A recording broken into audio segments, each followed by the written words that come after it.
Alice, qu'est-ce qu'on peut dire de l'héroïne de Lacrimosa? Est-ce que c'est une femme comme les autres ou elle sort un peu de l'ordinaire? Bah, elle sort de l'ordinaire parce qu'elle a un pouvoir qui est particulier et qui lui permet de posséder le corps des gens. Elle sort de l'ordinaire. Tellement pratique. Tellement pratique. Pas tous les jours.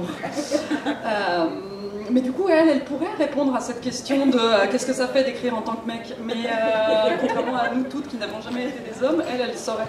Mais donc, elle a une vie particulière parce qu'elle affronte des vampires.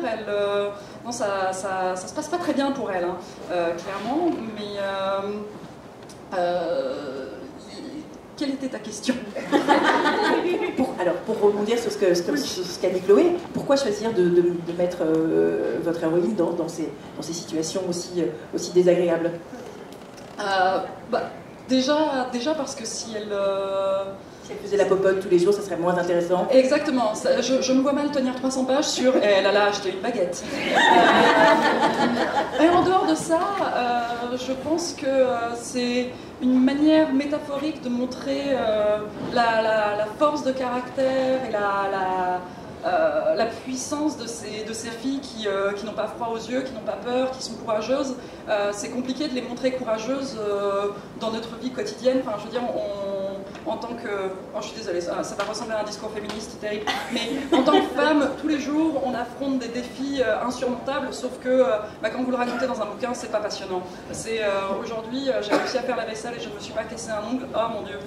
Donc voilà, on ne va pas faire 300 pages là-dessus non plus. C'est comme la baguette. Mais c'est une métaphore donc de les plonger dans le surnaturel pour pouvoir révéler leur force de caractère et dire voilà les filles, ce matin vous êtes levées, vous avez affronté une journée d'enfer, ce soir vous êtes toujours en vie, hurrah et vive nous. Voilà. Surtout que tu la maltraites quand même pas mal parce qu'avant de plonger dans le surnaturel, elle a quand même été élevée par des nonnes. Elle a été élevée par des nonnes. Non mais elle traîne un sacré paquet de casseroles, mais parce que je suis une sacrée sadique.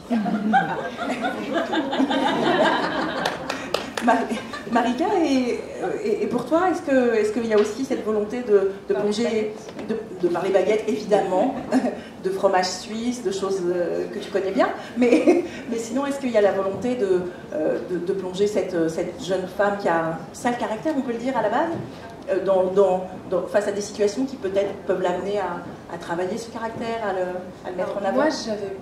on va dire avec le recul, hein, parce que sur le moment c'est vraiment pas le genre de choses auxquelles on pense forcément, on se dit ça pourrait être chouette, mais on ne pense pas vraiment profondément. Mais j'avais surtout deux objectifs pour elle, c'était de lui en faire baver et lui faire faire justement... Sadique aussi, donc. Oui, je pense qu'on est tous un peu sadiques, sinon on n'écrirait pas, on joue un peu à Dieu en étant des auteurs, donc... Oui, conclusion de ce panel, Dieu est sadique. Conclusion, tout le monde est sadique. Qu'est-ce que je disais d'un peu plus intelligent juste avant? Oui. J'avais... Mon envie pour elle, c'était vraiment de partir avec un personnage qui à la base est atroce. Pour ceux qui ont pu la rencontrer déjà au début, c'est vraiment pas le genre de personne qu'on a envie d'avoir pour amie. C'est vraiment... elle garde les gens à distance, même... vu que ça raconte à la première personne, on sait pas grand-chose non plus sur les gens qui l'entourent parce que ça l'intéresse pas. Vraiment, au début, ça ne l'intéresse pas. Et je voulais que plus elle bascule dans quelque chose qui pour nous est surnaturel, donc pour elle aussi ça l'est logiquement, je voulais que plus elle plonge justement dans le surnaturel, plus elle-même devienne humaine. Donc j'avais envie qu'à la fin de l'histoire, elle soit plus...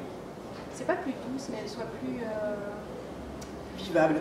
Non, elle soit plus sensible, voilà. Parce que normalement, on a des histoires où les héros commencent et ils sont justement personnes standards de la vie de tous les jours, vous et moi, monsieur et madame, tout le monde, et on leur donne des épreuves et ça les endurcit et à la fin, c'est des gros durs, ils ont fini leur journée, ils ont leur voyage...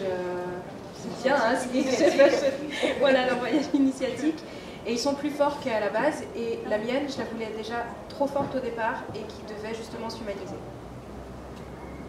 Et je l'ai fait en faisant des trucs atroces. Roxane, pour vous, l'héroïne, on la met dans une situation difficile pour en faire quoi? Alors moi je suis pas du tout sadique à la base. Voilà. C'est pour ça que je Merci suis là. Je fais mon club toute seule. Remarquez, si on est une bande de sadiques, c'est mieux qu'on ait une maso avec nous. Sinon c'est sans intérêt. Que mon personnage souffre, je souffre avec elle. Donc maso, c'est bien ça. Il faut vraiment qu'il y ait un gros truc pour que je décide de la faire souffrir, parce que finalement, mon personnage a beau être capable de se transformer en animal, elle n'en reste pas moins persuadée elle-même qu'elle est complètement normale, qu'elle a sa place dans le monde, elle a des amis, elle a une famille, elle a une fille. Pardon. Et elle est heureuse d'être là. Et finalement, bon, bah, les ennuis finissent par la trouver parce que finalement, bah, la baguette de pain, même pour les personnages normaux, ça finit par être pénible. Et bon, quand les ennuis la trouvent, elle sait se défendre. Et c'était aussi ma manière à moi de montrer qu'on n'a pas besoin d'être extraordinaire à la base, on n'a pas besoin d'être détesté par le monde entier ou d'avoir un passif extraordinaire. Juste de savoir se changer en animal. Voilà, juste de savoir. Mais, oui. Un détail. Il y a quelques humains aussi dans cette histoire, parce que c'est vrai qu'il y a des humains aussi dans le monde. Et il leur arrive aussi des choses, forcément ils finissent par être impliqués. Mais mon idée de départ, c'était surtout qu'un personnage normal, il peut aussi lui arriver des choses complètement aberrantes et que le personnage se réalise finalement, se renforce à travers ces épreuves. Ce que je trouve intéressant dans ce panel et dans la façon de présenter le sujet, c'est qu'on ne se pose jamais la question, sur tous les romans qu'on a tous lus, enfin je pense, j'espère, je vous le souhaite, on a tous lu beaucoup de romans de fantasy et on ne se pose jamais la question quand le personnage principal est un homme, de dire « Oh là là, le pauvre, il va affronter beaucoup d'épreuves, ça va être terrible et tout ». La question, elle se pose visiblement que pour les personnages féminins, alors que... Non, moi, je ne me la pose pas, mais... Est-ce qu'il y a un panel sur la fantaisie au masculin cette année ? C'est ça qui est intéressant. Est-ce qu'on propose le héros mâle, s'est-il cuisiné, par exemple hein? Parce que quand ils partent tous en camp, ensemble, dans la campagne, à une compagnie, oui. Qui est-ce qui fait la cuisine? Bon, les hobbits, on le sait. mais justement, est-ce que votre façon d'aborder le féminin normal, c'est-à-dire un féminin un peu surnaturel pour chacune d'entre vous, mais un féminin qui a autant sa place que le masculin, c'est pas une façon de critiquer un peu ce qu'on vit au quotidien, ce que tu évoquais sur le fait que, oui, elle mène une journée et puis elle va se coucher, et comme tout le monde, comme le héros se couche dans son camp à côté du feu, elle se couche dans sa ville ou dans son lit. Est-ce que vous avez envie de montrer que les héroïnes ont les mêmes capacités que les héros?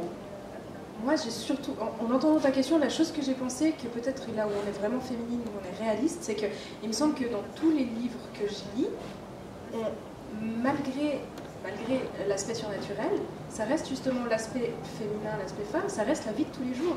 Il n'y a rien de surnaturel, de plus fort dans la vie. C'est vraiment, on est une femme, qu'on doit gérer, je sais pas, une horde de loups-garous,